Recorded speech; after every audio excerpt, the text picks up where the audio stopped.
Welcome to She's Got Muscles, a podcast for girls with gains. We are going to talk all about Miss Nadia here, background and everything. So, Nadia, tell us first a little bit about yourself. Like, where are you from? How old are you? All that stuff, just in case your listeners didn't catch that from our last one. I'm actually originally from Spain. I'm 41 years old, Mm-hmm. and I've been in the United States since 2003. Nice. Mm-hmm. And then you weren't always super fit. You weren't always lifting weights or anything. So, No. when did your fitness journey start? It really started about 9 years ago, probably after my first son. I have two sons. Mm-hmm.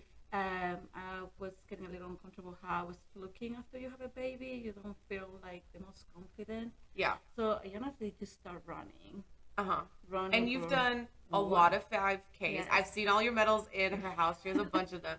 So you ran mostly and did 5Ks, and you even did like a half marathon and I did a half marathon, sorry. Yeah. Which I stopped doing so much running because I wasn't doing so great in my knees. Yeah. And that's really was the reason I started lifting. Yeah. Because I couldn't do that much running. And running is really not for everybody. Yes. I mean, running is great cardio for every once in a while, for Yes. sure. But definitely takes certain people to do it long Yes. term. So you started lifting. What did you like? What made you fall in love with lifting? Like, what was your like aha moment? Like, this is what I want to do for the rest of my life. Oh gosh, that was probably after my divorce. Yeah. Yes, it was kind of like going through a deep depression when something big happened in your life. Some people opt to do other things like drinking, shopping. Yeah. The other things that for me was more like the people I was surrounding myself with, and I started kind of just concentrating more at the gym and putting all my energy into the weights. Yeah. I just going after, and I started. That was kind of part of my heal process. Yes. And in the meantime, I'm like, wait a minute. Yeah. I want to do this. I want to Yes. actually get into the deeps into this. Yeah. Yeah. No, and I think a lot of people can connect with that because a lot of people Yeah. have come into the gym from some like event in their lives and they're like searching for healing and recovery and a community and all of that. Yes. So then you started working at the gym and then you became a personal trainer. So what made you start that journey as well, going from someone who ran, who started in the gym, and then who's actually started being on the other side of the desk and training people? It was really kind of after COVID. Mm-hmm. We, had like everything shut down and you cannot really do much. Then the gym opened up, and the gym wasn't like many people want to come back into it. Yeah. So some of the trainers, I think one of the trainers at the gym left. Mm-hmm. So the owner gave me the opportunity. Yeah. He just said, hey, will you be interested? So was working. this anything that you thought that you were going to do when you started lifting? Did you No. ever think you'd be a personal trainer before? No, at all. No, I just kind of went to the deeps. Yeah, you just got thrown into started it. learning everything and start like doing one client at a time and start teaching classes, and I fell in love with it. Yeah. What would you say is your favorite? Do you like the one-on-one training or do you like the classes better? It's really two different things. I like the one-on-one training. I think a little bit better because you have better relationship with the person you're training. You see them out during the week. Versus the classes, you have to just meet everybody at once, but they're different feelings. Yeah. In classes, you're like gonna be energetic and happy. You're jumping around. You encourage everybody. So it's a community. Versus a one-on-one, you just one-on-one with a person. You get to know that person a little bit better. Do you have anybody who does both your personal training and your group classes? Yes. Yeah. Mhm. So you see a lot of crossover in Yes, that. yes. Mhm. Okay. And how long have you been the personal trainer since COVID? That would be how long? About 2 or 3 years ago. Yeah. Gosh, it's been 3 years since Yeah, COVID. I Thank know. God. So Yeah. what would you say is what's the thing you love most about personal training and your favorite like personal training story, like your favorite success story with personal training? I think it's like helping somebody feeling more confident. My success story would be one of my girls.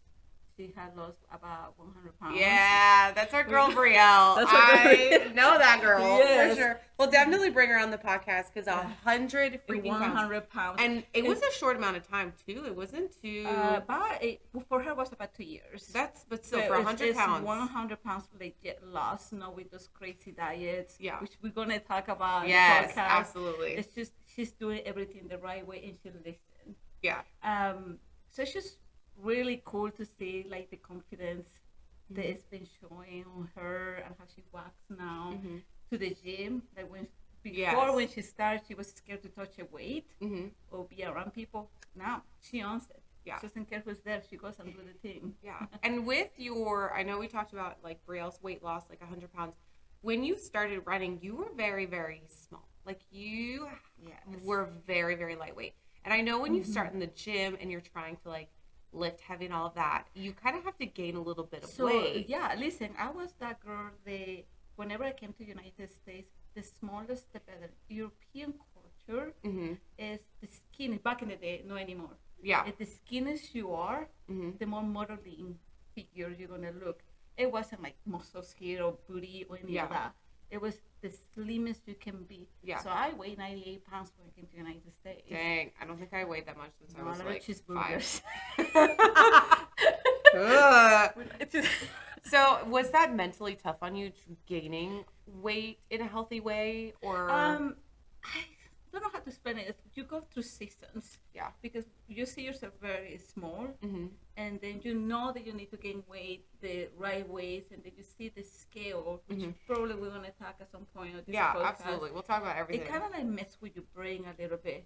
But then it's one of those things you're going to like learn how to love yourself and learn that every stage that you go through life. I'm not like 20 anymore. I'm 21. Yeah. So it's one of those things that you're accepting who you are and how you like presenting yourself to the world and like loving every inch of your body. Not every time you're gonna look like 10 out of 10. Yeah. You know, sometimes when I feel like bloated, not happy with all yourself. those days. Yeah, yes. But it's kind of passing to the stages and just work through it. Understanding where you work, where's your goals, where you're doing it. If you don't want to look that skinny, you know that you got to understand you got to eat more. Yes. You're not going to look at the hourglass figure right to the top because you got to work on the body compensation. And it takes time. It takes time. People don't understand that. It takes a lot of time. Body recomposition, getting like the figure that you want or think you want takes a long, long time, especially if you're doing it naturally or even unnaturally. It takes a long, long time, and it takes a lot of focus and energy. And I was just a little nervous because you hear whenever European culture, all slim, don't get muscles. Muscles are not attractive. Yeah. So I was scared to go and lift weights. I don't want to look muscly. I want to like feel attractive. And a lot of ladies have that issue. I mean, I but they hear do a a lot bunch of cardio. They go a bunch of HIIT workouts. Which it's all fine, but you don't be afraid to pick up a weight because that too bulky thing isn't, unless you're really focusing on muscle mass gaining, which is hard. It's really hard to You're not going to get too bulky. Like, it's very easy like to not get to that point if that's not what you want. But heavy lifting is what really... Which that comes to the new point. That's why I started my bodybuilding career. Yeah. Which you did bodybuilding in the past, and then you took a hiatus, and then you are like coming back with full vengeance. So tell us a little bit about that. So I started bodybuilding right actually my divorce because I want to like to follow something to keep me going and like something to look forward. Yes. But at the end of the day, I was doing it for the wrong reasons. I remember that I wanted to have like a revenge body. Yeah, nothing bad about having a revenge body. That's really the revenge body. So obviously I didn't really follow. My head wasn't in the right places. Sometimes I eat what I was supposed to not eating. Sometimes I skip some workouts. Didn't deliver as great in those competitions. Yeah. Because I was just kind of winning it. Yeah. So I took some time off because, I mean, it does take time. And mentally, physically. And if you're not ready for something like that, don't do it. And then my kids were too small for me to, like, put that much time. Yeah. Now that they're older, my head is in another space. Right now it's where it needs to be. Start again. Yeah. And because you did your... most recent show that you just did this April was your best show you've ever done. Yes. Right. So this is where you've placed the most. So tell us a little bit about this show that you just did. It was very interesting because since, like I was telling you, like when your head is in the right place, you do everything by the book, how it's supposed to be. So, and you were on it. There was not one day where I felt like you faltered. Yeah, and like I think one of the biggest things, finding the right support, finding the right coach. Yeah. And then you're right on track. Yes. And really fully trusting that support. I have you helping me with posting. I have my friend Kim helping me with posting, and my coach Toby. He's amazing. Yeah. If you trust those people and just focus and be disciplined, everything's gonna fall into place. But for me, it was I need a revenge. I need to outdid what happened 4 years ago. That I just put myself on the stage 4 or 5 years ago, and I felt like I didn't belong there. Yeah. This time around, I want to feel like I belong there. It was not so much about winning. It was about winning with myself. Yeah, and I have to say, while I helped her, because I met you, I just finished my show. You were just starting yours, and then we started to build our friendship, and it got stronger as we got it's deeper really into prep. interesting how that worked out because I'm like, oh my gosh, she crazy. just did a show. I need to say hi. Well, yeah, and then I saw your posting, and I was like, wow, her posting sucks. And then I was like, can I help you, please? Yeah, because I think that's how it really started. I was like, hey, would you like some help posting? And she would become like during your shows. I'm like, I really want to post. Boom, we did it. And the night before, remember how it was? Oh my gosh, yes. So while you were prepping, I mean, you were on it 100%. What?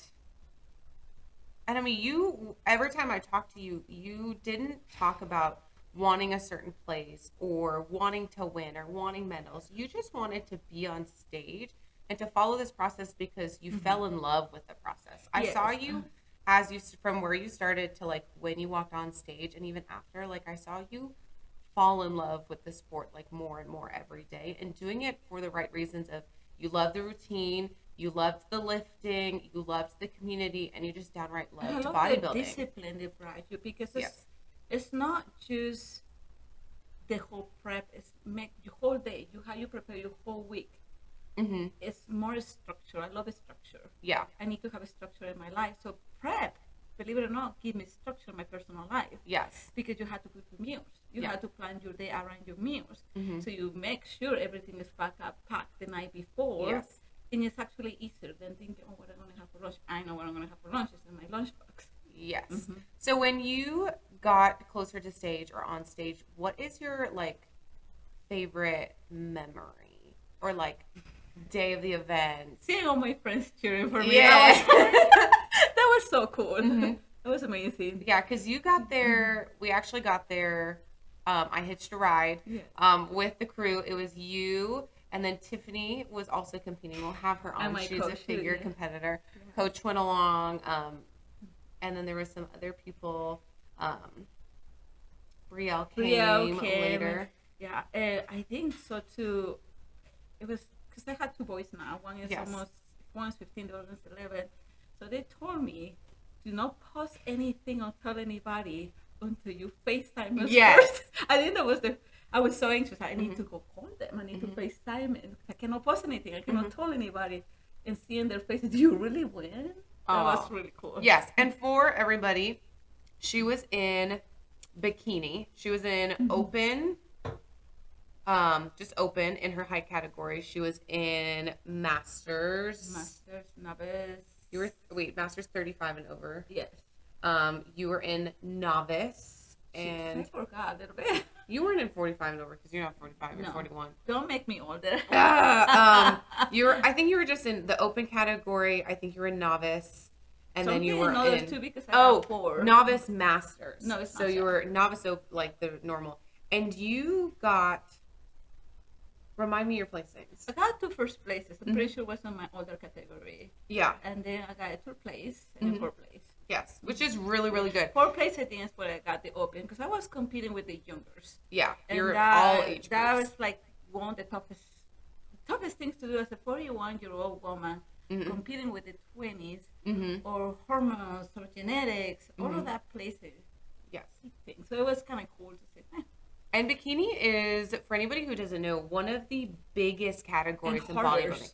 And hardest because it is so, for a lot of the categories, it's really just, are you bigger, leaner?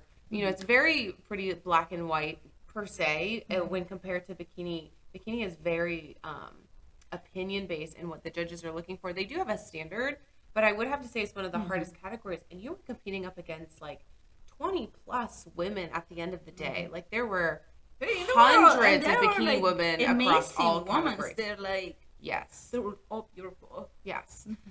So other than that, any final words on the bodybuilding before we just keep going on? No, really. If you want to do it, just go for it. Sometimes we overthink things. Yes. Are we ready? I'm not ready. If it's inside your heart, you got to jump into it. Any fitness type of competition, I would definitely recommend for anybody, no matter your age. I mean, there were 50-year-old women up on that stage, like, posing their hearts out and doing phenomenal. So whether it's bodybuilding or it could be like a CrossFit competition or strongman, strong woman, powerlifting. We just did a competition. Well, not me. Not a true. It was like a baby, like the gym put it on. We'll talk about that sometime later. But like any type of competition that you have to kind of like strive for a bigger goal within yourself, highly recommend doing that for anybody in the fitness world. It's just, and it's more than just lifting weights. It's more than just looking good in a bikini or in naked, if you want to call it. Naked. The gym is going to help your mental stage. It's going to give you endorphins. It's going to make you focus. It's going to make you a happier person. Yeah. So it's no.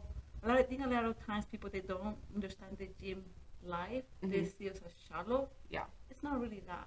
If you go to the gym and put into the work, I have a lot of respect for you because it takes a lot. Yes. Yes, absolutely.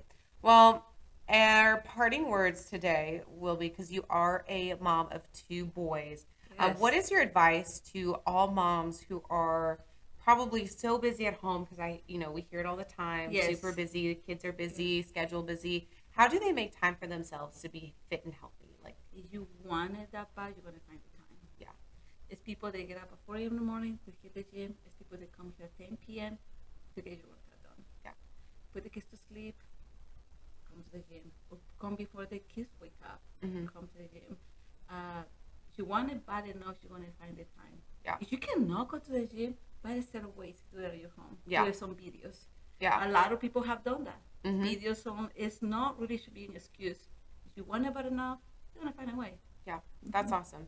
Well, I think that is our episode for today, all about Miss Nadia. Gosh. Well, thank you guys for listening. If you guys ever want to hear about specific topics or have questions or anything, follow us on our Instagram, our Twitter. We have our YouTube. We'll have our podcast. So you are welcome to. Sure, we're gonna have a TikTok too, right? Yeah, we also have TikTok. So comment, DM us, whatever you want. Just let us know questions, topics you want to hear about, and follow them just because you want to support us, obviously. The next topic is going to be all about Sandra. About me. I don't know if I'm that interesting, but... Yes, she is. She has a lot. Hey. But thank you guys for listening. This is the She's Got Muscles podcast, a podcast for girls with gains. Have a great rest of your whatever it is. Weekend. They might be watching this on a Wednesday afternoon. You never know. Or Monday. We're recording this on Friday, so our weekend is just beginning. But whatever it is, have a great day, guys. Bye.